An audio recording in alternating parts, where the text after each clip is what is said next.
నమస్కారం. ఘంటారావానికి స్వాగతం. ముందుగా ప్రధానాంశాలు. నకిలీ మద్యం కేసులో కస్టడీకి జోగి సోదరులు 4 రోజుల పాటు విచారించనున్న సిట్ అధికారులు.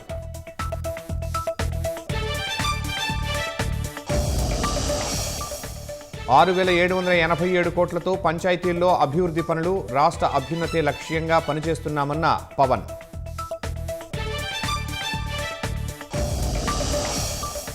ఐబొమ్మ రవికి 14 రోజుల జ్యుడిషియల్ రిమాండ్. మరో 3 కేసుల్లో పీటీ వారెంట్ వేసిన సైబర్ క్రైమ్ పోలీసులు.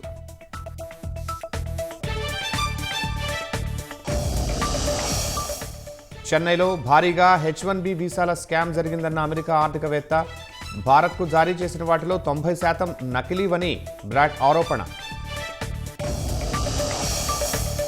హాంకాంగ్లోని నివాస సముదాయంలో భారీ అగ్ని ప్రమాదం. 4 మృతి. మంటల్లో చిక్కుకున్న వందలాది ప్రజలు.